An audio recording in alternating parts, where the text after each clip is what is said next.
Hello friends, welcome to fundamental. आज के इस लेक्चर में हम लोग जेईई एडवांस का 2023 का पेपर को डिस्कस करेंगे, दैट इज पेपर 1। और इसमें हम लोग ऑर्गेनिक केमिस्ट्री के सॉल्यूशंस को आज समझेंगे। इसी तरह नेक्स्ट लेक्चर में हम लोग पेपर 2 को डिस्कस करेंगे एंड उस पर भी ऑर्गेनिक केमिस्ट्री के सॉल्यूशंस को डिस्कस करेंगे। इसी तरह जितने भी पहले पेपर हुए लाइक 2021, 2022 सारे पेपर्स के हम लोग ऑर्गेनिक केमिस्ट्री के सॉल्यूशंस को डिस्कस करेंगे। इसी पैटर्न में हम लोग सेपरेटली इनऑर्गेनिक एंड फिजिकल को भी डिस्कस करते जाएंगे, पहली बात। दूसरी बात, अगर आप पेपर 1 में अगर आप देखें तो टोटल 17 क्वेश्चंस पूछे गए थे और इन 17 क्वेश्चंस में से आपका जो 6 क्वेश्चन था वो ऑर्गेनिक पे था। तो आज के इस लेक्चर में हम लोग यही 6 क्वेश्चंस को डिस्कस करेंगे। एंड लेक्चर स्टार्ट करने से पहले आपको ये भी बता दें साथ में कि अगर आप इस चैनल को फॉलो कर रहे होंगे तो आपको ये एक प्लेलिस्ट मिलेगा JEE advance PYQ organic chemistry के नाम से। सो उन 6 क्वेश्चन में से हम 5 क्वेश्चन ऑलरेडी डिस्कस कर चुके हैं, जो कि आप देख सकते हैं PYQ 16 नाम से है और बाकी के 4 12, 13, 14 और 15 के नाम से है। इन पांचों को हम किस तरह से डिस्कस किए हैं? पहली तो बात कि हम प्रॉपर रेफरेंस आपको बताएं कि देखिए कैसे NCERT का बहुत इंपॉर्टेंट रोल है, डायरेक्ट क्वेश्चन है। और दूसरा, हम थीमेटिकली भी समझाने की कोशिश किए हैं, मतलब कि अगर हम इस क्वेश्चन को बताएं तो इसमें आपको एस्पिरिन बनता है प्रोडक्ट, फाइनल प्रोडक्ट, तो वो एस्पिरिन पर पहले क्या क्वेश्चन पूछ चुका है। जैसे देखिए नीट में भी पूछा है और जेईई मेन में भी पूछा है। अगर इस क्वेश्चन की बात करें तो इसमें देखिए फिर से कॉन्सेप्ट रिपीट हुआ है, लाइक 2022 के जेईई एडवांस में भी रिपीट हो रहा है, 2021 में भी रिपीट हो रहा है। तो इस तरह से हम इन पांचों को डिस्कस किए हैं। आज के लेक्चर में हम क्या करेंगे, हम सभी का आपको सॉल्यूशन ही प्रोवाइड कर पाएंगे, बट इस तरह से डेप्थ में थीमेटिक एनालिसिस नहीं कर पाएंगे।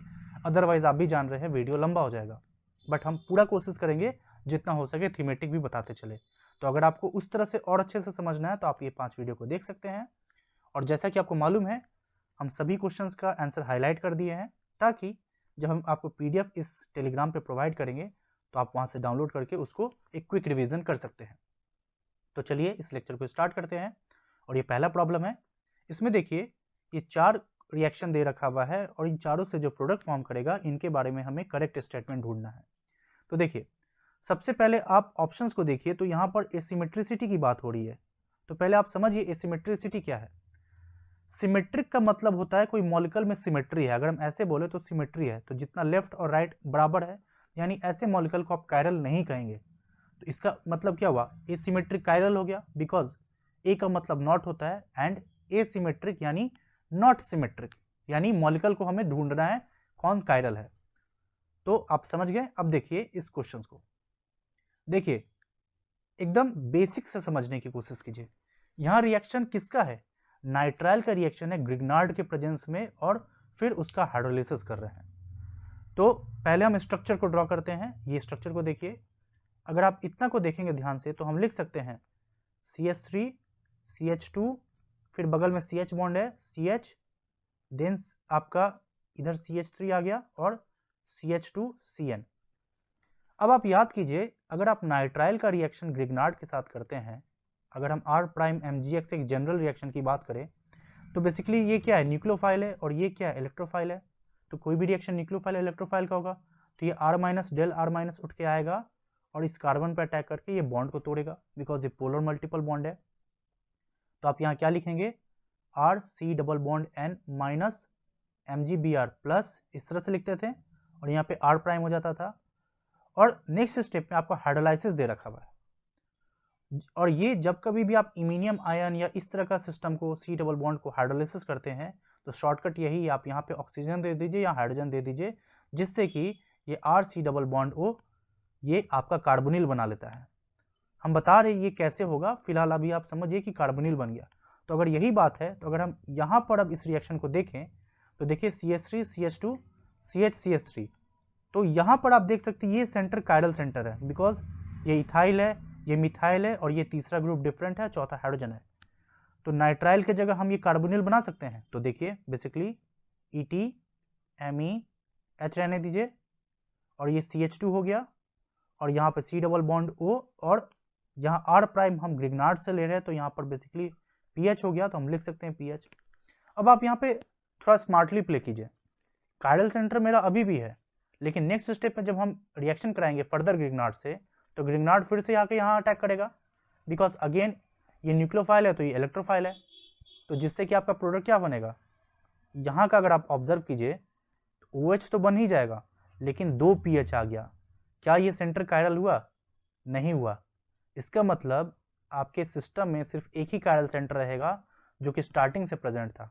तो स्मार्टली आप कैसे डील कर सकते थे कि यहाँ से जो सेंटर से जो प्रोडक्ट बन रहा है वो एक कायरल होगा, यानी आप बिना रिएक्शन कराए हुए, पूरा रिएक्शन कराए हुए आप डायरेक्टली बोल सकते थे ये जो पी प्रोडक्ट बनेगा ये कायरल है। तो यही एक ट्रिक है, बट आप प्रॉपरली ड्रॉ करके भी देख लिए, तो इसलिए पी क्या है, कायरल।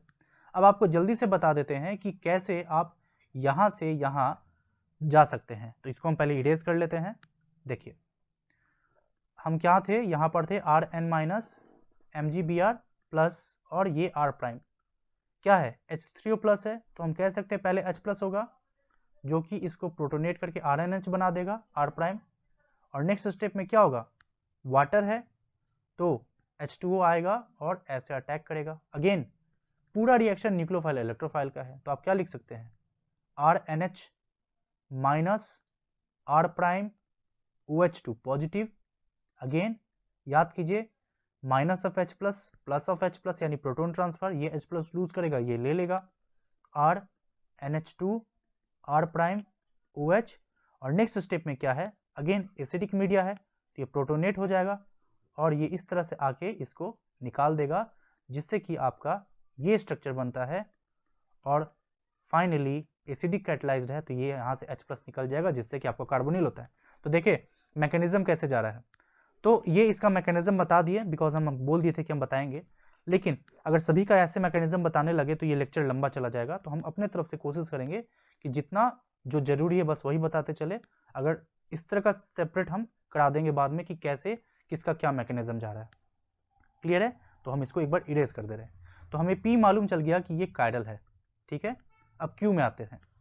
क्यू में देखिए यहाँ क्या आपका बेंजीन है, देखिए ध्यान से, और आपका ये सिस्टम को ऑब्जर्व कीजिए, ये क्या है, यहाँ से इलेक्ट्रोफाइल जनरेट होगा। कौन सा इलेक्ट्रोफाइल, जब कभी भी आप CH3 C डबल बॉन्ड हो Cl का रिएक्शन करते हैं AlCl3 के साथ, तो आप इलेक्ट्रोफिलिक सब्स्टिट्यूशन पढ़ते हैं, यहाँ से AlCl4 माइनस बन जाता है और आपका ये एक इलेक्ट्रोफाइल जनरेट होता है जिसको आप ऐसे लिख सकते हैं।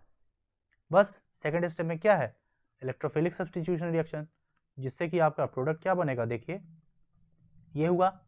फिर से अगर आप स्मार्टली ऑब्जर्व कीजिए, जैसे यहाँ था एक pH आ रहा है और पहले से pH मौजूद है तो 2 pH हो गया फाइनल प्रोडक्ट में, तो यानी मॉलिक्यूल एक कायरल हुआ। तो Q क्या हुआ, कायरल नहीं है, ये है ऑप्शन देखिए, Q हैव एसिमेट्रिक, गलत, Q एंड R एसिमेट्रिक, गलत, बिकॉज Q तो नहीं हुआ। सो अगेन यहाँ पर क्या है, कीटोन का रिएक्शन ग्रिग्नार्ड से है, जिससे कि आपका 3 डिग्री अल्कोहल बन रहा है। बट हम आपको यही बताना चाह रहे बार बार कि आप स्मार्टली जाइए और कैसे इलिमिनेट कर सकते हैं। तो P कायरल है, Q नहीं है। इसी तरह R पे आइए। R में इंटरेस्टिंग क्या है कि अब आप देखिए ये आपका Cl है, एसिड क्लोराइड। अगर हम ग्रिग्नार्ड के साथ रिएक्शन करते हैं तो ग्रिग्नार्ड क्या करेगा, पहला स्टेप में तो कीटोन बना देगा बिकॉज R माइनस आके अटैक करेगा, ओपन हुआ, क्लोज हुआ, निकल गया। लेकिन सेकेंड स्टेप में आके फिर से R माइनस अटैक करेगा और इसको यहां से 3 डिग्री अल्कोहल बनेगा, जो अभी हम लोग जस्ट पहले देखें। लेकिन वही अगर आप ये देख रहे रिएजेंट क्या है, R2CD हो या R2CU हो, यानी अगर RMG बॉन्ड हो या RLI बॉन्ड हो तो ये बहुत रिएक्टिव होता है, बिकॉज मैग्नीशियम और लिथियम ग्रुप 1 और ग्रुप 2 का मेटल है, तो हाईली इलेक्ट्रोपॉजिटिव है, तो इस पर डेल माइनस बहुत अच्छा बनता है, इसलिए बहुत ज़्यादा रिएक्टिव होता है। लेकिन R2CD और R2CU की अगर हम बात करें तो ये उतना रिएक्टिव नहीं होता है, इसलिए सिर्फ और सिर्फ ये कीटोन तक आकर रोक देता है। तो अगर ऐसी बात है तो यहाँ से जो मेरा पैरा प्रोडक्ट बनेगा वो आपका हो गया basically ET C double bond O, because हम इसको ET लिख सकते हैं। और यहाँ से क्या आ रहा है, CH2PH, तो CH2PH। नेक्स्ट स्टेप में वंस अगेन ग्रिग्नार्ड है तो हम क्या लिख सकते हैं, ET OH PH CH2PH। तो ये कायरल सेंटर है, हाँ है, तो ये भी आपका क्या हुआ, कायरल हो गया। नाउ लास्ट में अगर हम इसकी बात करें, इसको हम इधर ही सॉल्व कर देते हैं।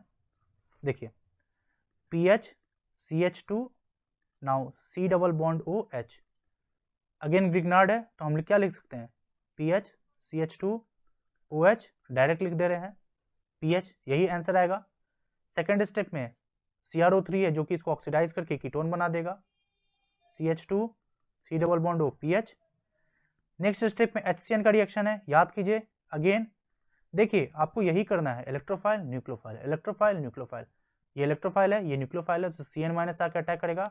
तो याद कीजिए साइनोहाइड्रिन बनता था, CH2 CO माइनस होगा लेकिन H प्लस ले लेगा तो हम OH लिख सकते हैं और बेसिकली CN हो गया। अब आप ध्यान से देखिए H तो यहाँ रहेगा ही, यहाँ पर हम हाइड्रोलिसिस कर रहे हैं, आई मीन H2SO4 हीट दे रहे हैं यानी एलिमिनेशन होगा। तो एट एनी कॉस्ट यहाँ पर PH CH double bond CH और ये एक ग्रुप आ जाएगा यानी यहाँ से एलिमिनेशन हो जाएगा। तो कायरलिटी तो ऐसे ही बर्बाद है, बट पूरा अगर हम इस रिएक्शन को लिखें तो आप देखिए क्या हो जाएगा, CH2 C double triple bond and COOH बन जाएगा, बिकॉज नाइट्राइल का आप पूरा हाइड्रोलाइसिस करेंगे तो एसिड बनता है और यहाँ से OH और यहाँ से H निकल जाएगा जो कि एक पाई बॉन्ड आ जाएगा और यहाँ H रहने दीजिए। तो क्या S में एक कायरल कायरल सेंटर है, कोई नहीं है।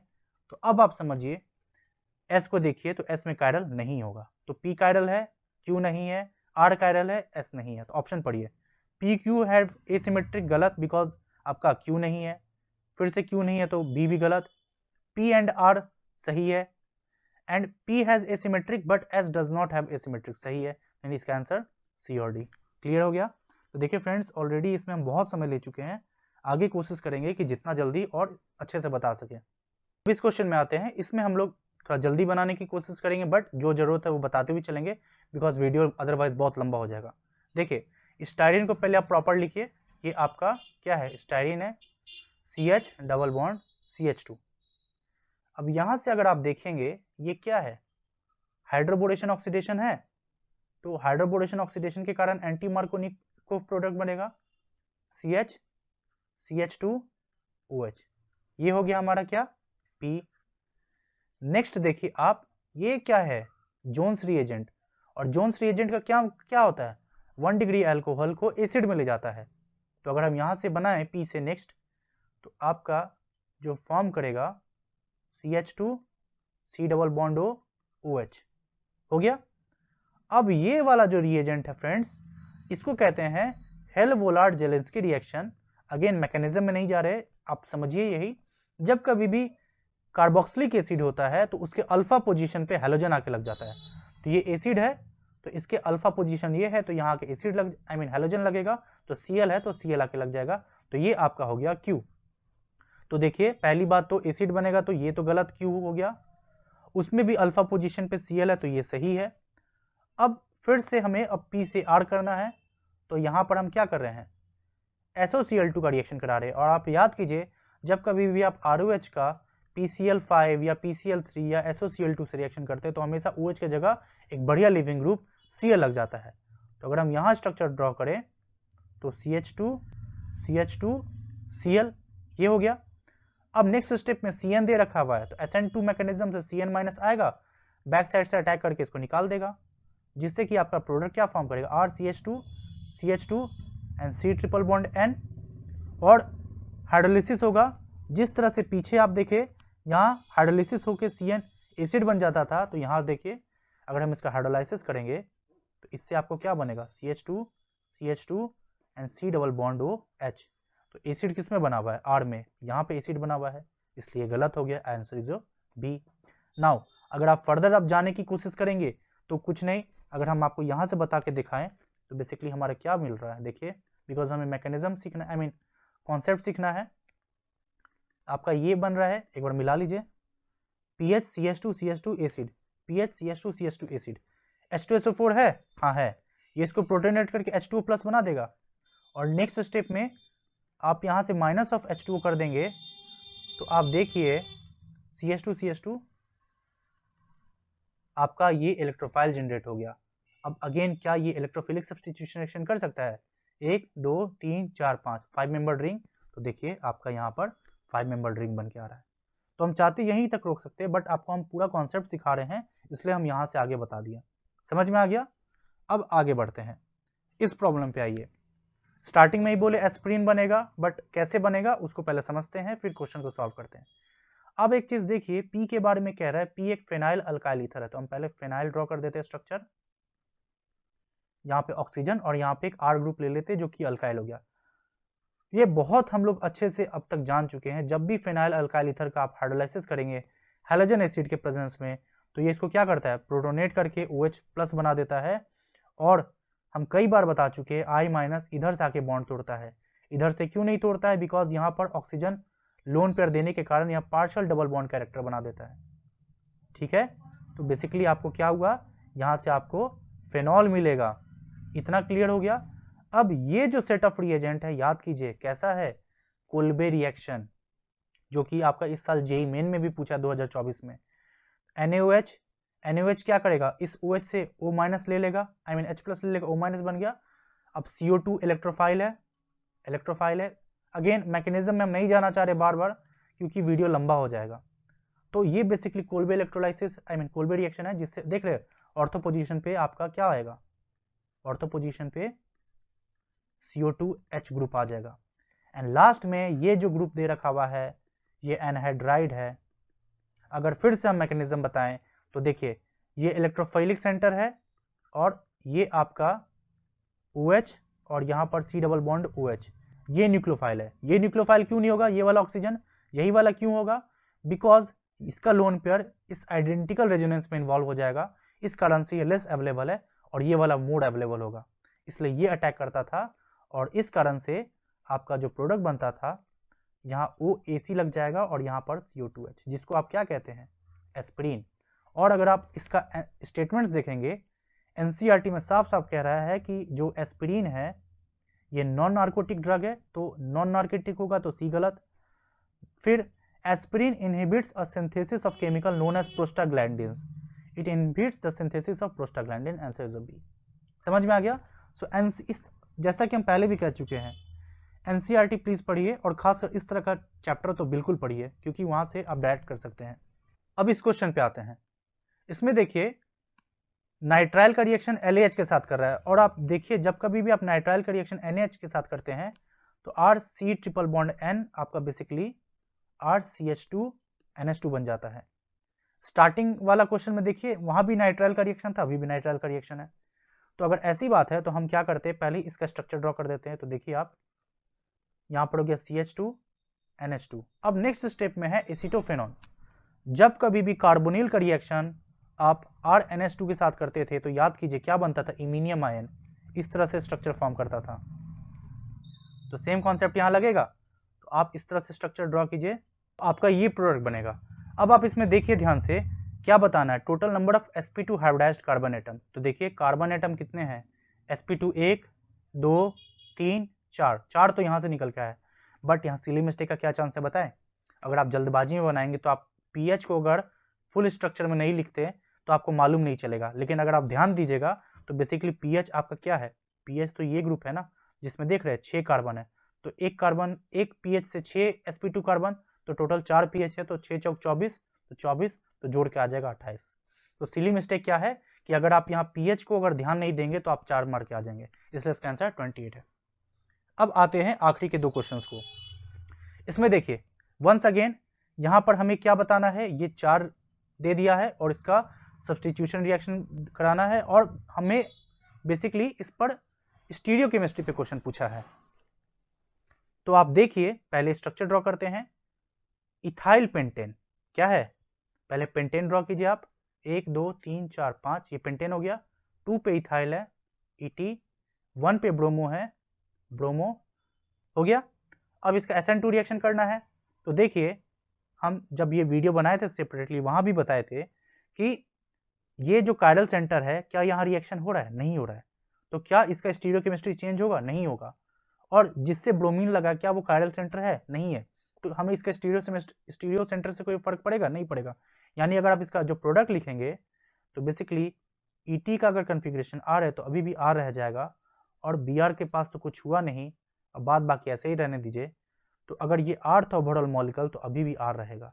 यानी ऑल्दो यहाँ SN2 है, लेकिन स्ट्रक्चर इस तरह से स्टार्टिंग मटेरियल का कि कोई फर्क नहीं पड़ा, इसलिए इस केस में आपको रिटेंशन मिलेगा। इन्वर्जन नहीं मिलेगा। तो यही ट्रिक है और यही समझना था। इसलिए जहां भी 1 दे रखा पी का, गलत, पी का 1 नहीं होगा, इसलिए पी का 2 हो जाता है। तो या तो बी होगा नहीं तो डी होगा। अब आप देखिए 2 ब्रोमोपेंटेन की बात करते हैं, क्या है, फिर से आप ड्रॉ कीजिए, 1 2 3 4 5, 2 पे ब्रोमीन लगा दिए।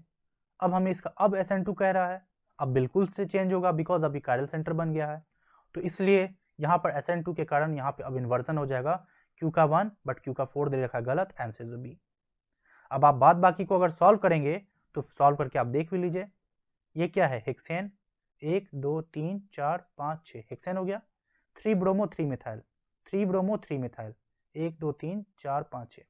अब इसका SN1 करना है तो आपको मालूम है जब Br माइनस निकलेगा तो ये कार्बोकेटायन बनेगा। अगर हम इसको ET लिखें, इसको मिथाइल लिखें और इसको 1 2 3 प्रोपाइल लिखें, तो आप याद कीजिए जब कभी भी कार्बोकेटायन बनता है तो एक प्लानर मॉलिक्यूल है, और प्लानर मॉलिक्यूल होने के कारण जब न्यूक्लियोफाइल आके अटैक करता है तो ऊपर से भी आ सकता है, नीचे से भी आ सकता है, जिसके कारण से रेसमिक मिक्सचर बनता था, यानी मिक्सचर ऑफ इनांशियोमर। इसलिए आपका जो R होगा, इसका आंसर 3 होगा। तो R में आपका 3 हो जाता है। एंड S में क्या होगा, डायस्टेरोमर। क्यों होगा, बिकॉज वंस अगेन यहाँ पर भी SN1 कराना है, तो यहाँ कार्बोकेटायन बनेगा, तो ये ऊपर से भी आ सकता है, नीचे से भी आ सकता है। तो एक केस में ये सेंटर R होगा, दूसरे केस में सेंटर S होगा। बट वंस अगेन इसका तो कोई रिएक्शन हो नहीं रहा है, तो इसलिए अगर इसका सेंटर R है तो ये R का R रह जाएगा और फिर इसमें R का R रह जाएगा। तो एक R से R हो रहा है, एक R से S हो रहा है। तो इसलिए ऐसे सिस्टम को क्या कहते हैं, डायस्टेरोमर। इसलिए इसका आंसर क्या हो गया, डायस्टेरोमर। इसलिए S का 5 option is B. Now last question है, इसमें हमें बताना है कि ये जो लिस्ट 2 में जितने भी रिएक्शंस है, यहां से जो प्रोडक्ट बनेगा वो इन चारों में से किसका केस में स्टार्टिंग मटेरियल होगा। तो पहले ड्रॉ करते हैं। एसीटोफेनॉन क्या हो गया, याद कीजिए, PH C double bond O Me। इसका क्या करना है, क्लीमेंसन। तो क्लीमेंसन रिडक्शन से क्या बनेगा, ऑक्सीजन हट जाएगा, ये हो गया क्लीमेंसन रिडक्शन। टॉल्वीन का KMnO4 से कराना है। तो याद कीजिए जब कभी भी अल्फा पोजीशन पे एक भी हाइड्रोजन होता है और इसका KMnO4 के प्रेजेंस पे ऑक्सीडाइज करते हैं तो ये पूरा का पूरा एसिड में बदल जाता था, एसिड हुआ। और नेक्स्ट स्टेप में SOCl2 है, तो SOCl2 क्या करेगा, वंस अगेन OH की जगह Cl लगा दिया। तो सेकंड स्टेप का ये हुआ। पहले हम लोग स्ट्रक्चर ड्रॉ कर लेते हैं फिर देखते हैं। थर्ड स्टेप में क्या है, वंस अगेन यहां से जो इलेक्ट्रोफाइल जनरेट होगा क्या, CH3, और जो कि बेंजीन पे आकर रिएक्ट करेगा तो क्या फॉर्म करेगा, टॉल्वीन बनेगा। इलेक्ट्रोफिलिक सब्स्टिट्यूशन रिएक्शन है। यहां से देखिए एनिलीन का डायोजेटाइजेशन हो रहा है, तो इससे क्या बनेगा, N2 पॉजिटिव Cl माइनस। और लास्ट वाला फेनॉल का Zn के साथ हो रहा है, और हम इसका ये इसलिए दे रखे हैं बिकॉज इस तरह के रिएक्शन कभी कभी हम लोग स्किप कर जाते हैं, बट NCERT में साफ साफ दे रखा है, तो प्लीज NCERT को पढ़िए और एक एक चीज को ध्यान से देखिए। तो फेनॉल का जब भी जिंक के साथ रिएक्शन करते हैं तो रिडक्शन के थ्रू OH को हटा के बेंजीन बना देता है। अब आप याद कीजिए जब कभी भी हम लोग रोजेनबर्ग पढ़ते हैं तो रोजेनबर्ग में हमेशा हम लोग एसिड क्लोराइड को लेते थे, जो कि उसको रिडक्शन के बेसिस पे एल्डिहाइड बनाता था। अगर हम आपको NCERT दिखाएं तो देखिए रोजेनबर्ग में क्या है, एसिड क्लोराइड का बेंजल्डिहाइड बनाता है। इसलिए S का क्या हो जाएगा आपका 2, S का 2, तो S का 2 यहाँ है और यहाँ है, यानी ऑप्शन ए गलत और ऑप्शन सी गलत।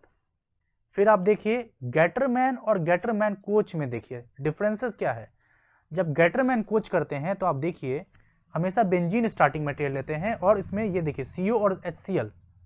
कोच में हमेशा OC आ रहा है और यहाँ रिएजेंट में CO है, तो हम वहाँ भी ट्रिक बताए थे याद रखने का। तो गैटरमैन कोच में बेंजीन होगा, तो देखिए बेंजीन किससे निकल कर आ रहा है, 5 से, तो 5 होगा गैटरमैन कोच। तो R का हो गया 5, R का हो गया 5, R का हो गया 5।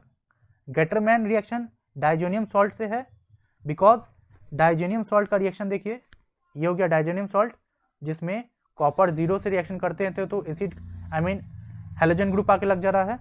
तो बेसिकली डाइजोनियम सॉल्ट आपका 4 से आ रहा है, तो Q का हो गया 4, आपका हो गया Q का हो गया 4, और बाकी P का आपको 3 मालूम ही होगा। बिकॉज टॉल्वीन से जब कभी भी हम लोग को एल्डिहाइड तक रुकना है तो हम एक बहुत इंपॉर्टेंट और फेमस रिएक्शन इटार्ड रिएक्शन, जो कि आप देखिए टॉल्वीन से एल्डिहाइड तक रुकना है, क्योंकि हम लोग जस्ट देखिए कि अगर एक भी अल्फा हाइड्रोजन है तो एसिड तक ले जाता था, इसलिए इटार्ड रिएक्शन क्या है, एक ऐसा इंटरमीडिएट बनाता है जिसको फर्दर हाइड्रोलाइज करना टफ हो जाता है, इसलिए ये अल्डिहाइड तक रुक जाता है, इसलिए पी का 3 and hence your answer D. So friends, यही था टोटल 6 सॉल्यूशंस। सो आपको ये कैसा लगा आज का लेक्चर, क्वालिटी ऑफ आंसर कैसा है, प्लीज़ कमेंट में जरूर बताइएगा। इसी तरह नेक्स्ट वीडियो में हम लोग पेपर 2 का सॉल्यूशंस के साथ आएंगे। सो मिलते हैं अगले वीडियो में। सो अगर आपको ये वीडियो पसंद आया तो लाइक शेयर सब्सक्राइब जरूर कीजिएगा। So thank you guys and good luck.